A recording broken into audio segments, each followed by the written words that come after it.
Muy bien, señores estudiantes, es muy importante que ustedes conozcan exactamente los derechos de protección, ¿no? El artículo 77 nos dice que en todo proceso penal que se haya privado de la libertad a una persona se observarán las siguientes garantías básicas. No olviden que nosotros estamos haciendo un análisis de las contravenciones y delitos, ¿no es cierto? Entonces, como son procesos penales en materia de tránsito, el que se haya privado de su libertad a una persona, se observarán las siguientes garantías básicas. Es decir, usted tiene estas garantías básicas de derecho de protección, ¿no es cierto? ¿Qué son? Toda persona, ¿no? En el momento de la detención, tendrá derecho a conocer en forma clara, en un lenguaje sencillo, las razones de su detención, la identidad de la jueza o juez o autoridad que la ordenó, la de quienes ejecutan y de las personas responsables del respectivo interrogatorio, ¿sí? Es decir, usted tiene en ese momento que le detengan, ¿no? Derecho a conocer de forma clara, ¿no? En el lenguaje sencillo las razones de su detención, ¿sí? Y quién la ordena. Muy bien. En el momento de la detención, la agente o el agente informará a la persona detenida de su derecho a permanecer en silencio, a solicitar la asistencia de una abogada o un abogado o de una defensora o defensor público, en caso que no pudiera designarlo por sí mismo, y a comunicarse con un familiar o cualquier persona que le indique. Entonces, nosotros tenemos que en el momento de la detención, ¿no? La gente o el agente debe informar a la persona que lo detiene de su derecho a permanecer en silencio, a solicitar la asistencia de un profesional del derecho, sea este un abogado o abogada, o de una defensora o defensor público. Hoy hay los defensores públicos, ¿no es cierto? En caso de que no pudiera designarlo por sí mismo, y a comunicarse con un familiar o cualquier persona que indique, ¿sí? Si la persona detenida fuera extranjera, quien lleve a cabo la detención informará inmediatamente al representante consular de su país, ¿no? Entonces, si una persona extranjera es detenida, se lleva la detención, se debe informar al representante consular del país, obviamente del extranjero, ¿no? Nadie podrá ser incomunicado, es decir, usted no podrá ser incomunicado por ningún motivo o razón, ¿sí? Muy bien. ¿Qué es lo que tiene el derecho a la persona, no? Usted tiene un punto específico, ¿no? Primero, ser informado de forma previa y detallada en su lenguaje sencillo de las acciones y procedimientos formulados en su contra y la identidad de la autoridad responsable de la acción o procedimiento. Este es el primer punto. Se me ha pasado la diapositiva, ¿no? Segundo, acogerse al silencio. Y tercero, nadie podrá ser forzado a declarar en contra de sí mismo sobre asuntos que puedan ocasionar su responsabilidad penal. ¿Sí? Es decir, a usted, mucho ojo aquí, ¿no? Usted no puede ser forzado a declarar en contra de usted mismo, ¿no? Sobre asuntos que puedan a usted ocasionarle una responsabilidad penal. Nadie puede presionarle, ¿sí? Entonces, esto es muy importante que usted tenga muy en cuenta que los derechos de protección, ¿no? El derecho de protección y el derecho de toda persona a la defensa, ¿no es cierto? Ustedes, nosotros, tenemos el derecho a la defensa, ¿no? El derecho a la protección. Esto es básicamente, ¿sí? Vamos a revisar el artículo 78, ¿no? ¿Qué nos dice el artículo 78? El derecho de las víctimas. Las víctimas de infracciones penales gozarán de protección especial, se les garantizará su no revictimización, particularmente en la obtención y valoración de las pruebas, y se las protegerá de cualquier amenaza u otras formas de intimidación. Se adoptarán mecanismos para una reparación integral que incluirá sin dilaciones el conocimiento de la verdad de los hechos y la restitución, indemnización, rehabilitación, garantía de no repetición y satisfacción del derecho violado. Se establecerá un sistema de protección y asistencia a víctimas, testigos y participantes procesales.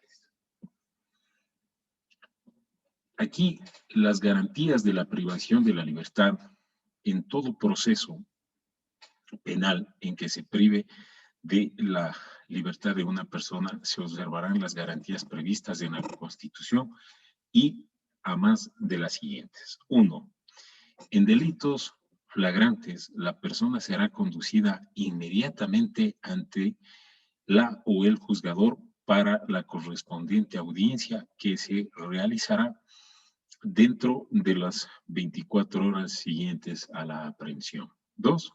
En caso de contravenciones flagrantes, la audiencia se efectuará inmediatamente después de la aprehensión. Y 3. Se verificará la edad de la persona procesada y en caso de duda se aplicará la presunción de la minoría de edad hasta que ésta sea desvirtuada por parte de la o el fiscal dentro de la investigación. Y 4. Ninguna persona privada de la libertad podrá ser incomunicada, aislada, sometida o torturada, ni siquiera con fines disciplinarios. ¿Sí? Muy bien. Prohibición de la privación de la libertad. En los centros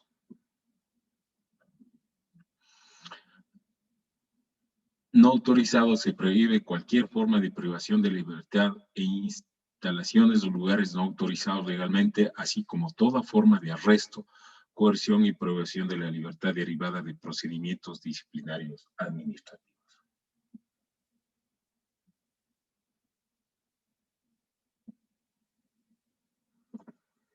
Nosotros analizamos también ya un poco, ¿no?, el manual de normas básicas sobre infracciones de tránsito o procedimiento en el Código Orgánico Integral Penal. No olviden que ahí analizamos ya un poco lo que son delitos y contravenciones, pero es muy importante darles a conocer las reglas generales, ¿no es cierto? Esto es básicamente la parte más neurálgica que ustedes deben ir haciendo su análisis, ¿no es cierto? Un análisis sobre todo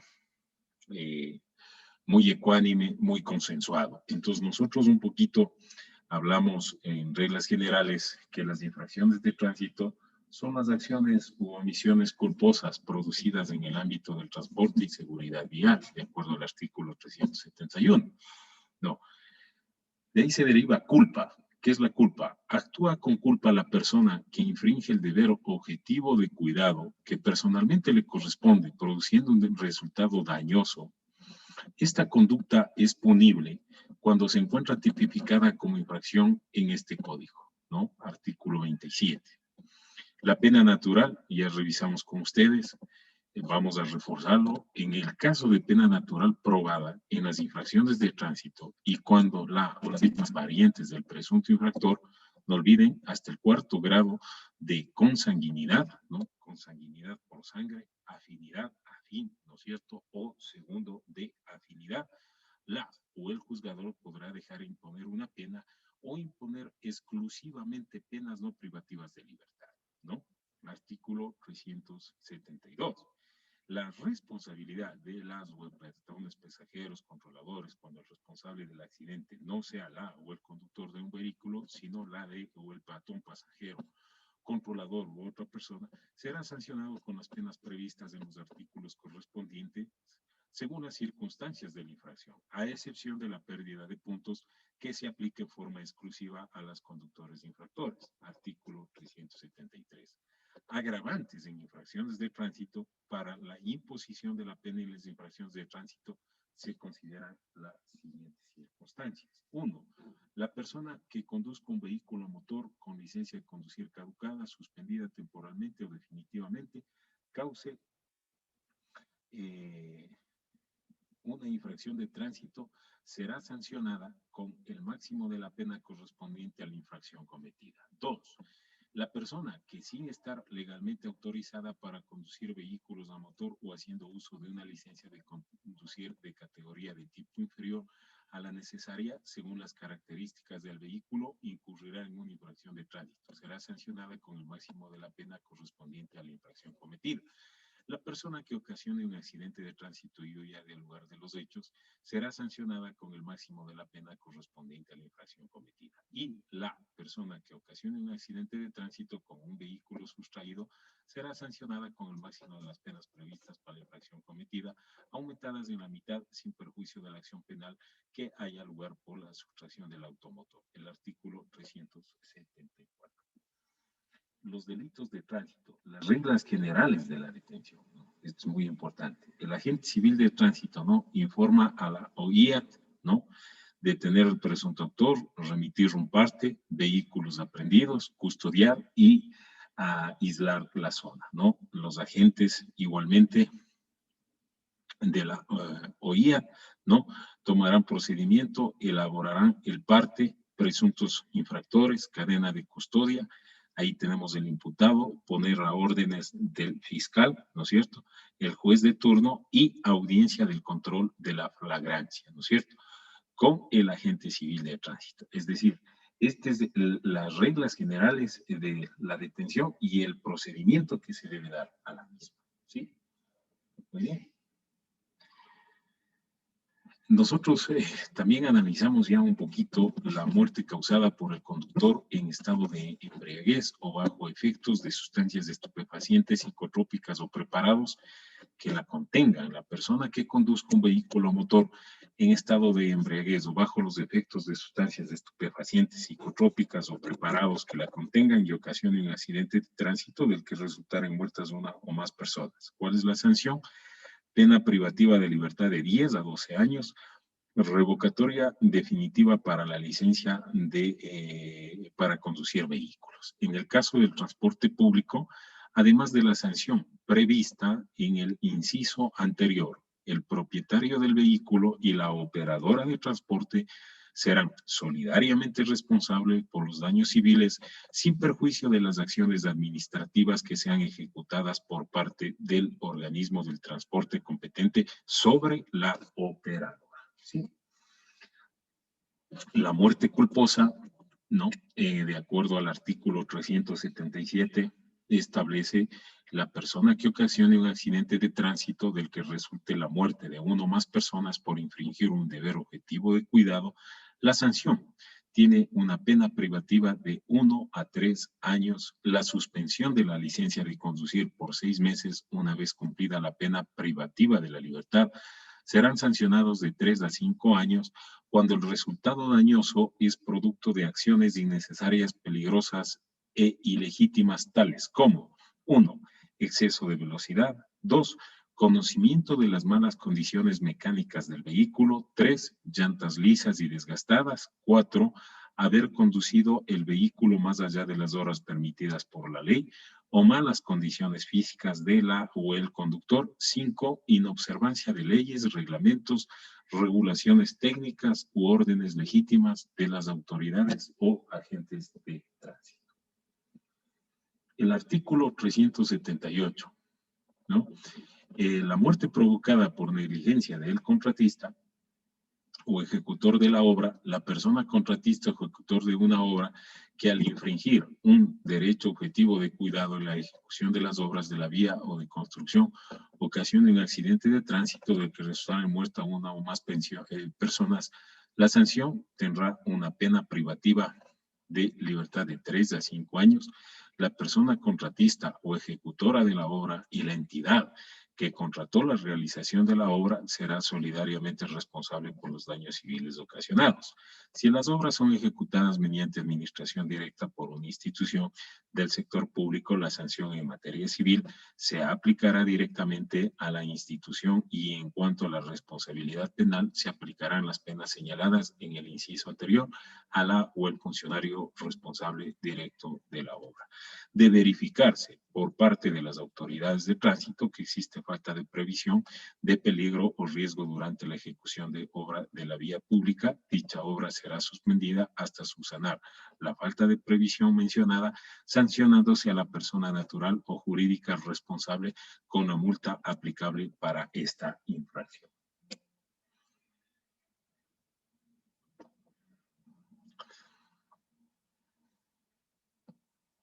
El artículo 379. Las lesiones causadas por accidente de tránsito. En los delitos de tránsito que tengan como resultado lesiones a las personas se aplicará las sanciones previstas en el artículo 152, reducidas en un cuarto de la pena mínima prevista para cada caso. El artículo 152 nos establece qué es una lesión. La persona que lesione a otra será sancionada de acuerdo a las siguientes reglas. 1. Primero, si como resultado de las lesiones se produce en la víctima un daño, enfermedad o incapacidad de 4 a 8 días, será sancionada con una pena privativa de libertad de 30 a 60 días. 2. Si produce a la víctima un daño de incapacidad o enfermedad de 9 a 30 días, será sancionada con pena privativa de libertad de 2 meses a 1 año. 3. Si produce a la víctima un daño, incapacidad o enfermedad de 31 a 90 días, será sancionada con pena privativa de libertad de 1 a 3 años. Si produce a la víctima una grave enfermedad o una disminución de sus facultades físicas o mentales o una incapacidad. 5. Si produce a la víctima enajenación mental, pérdida de sentido de la facultad de habla, inutilidad para el trabajo, incapacidad permanente, pérdida o inutilización de algún órgano o alguna grave enfermedad transmisible e incurable, será sancionada con pena privativa de libertad de 5 a 7 años.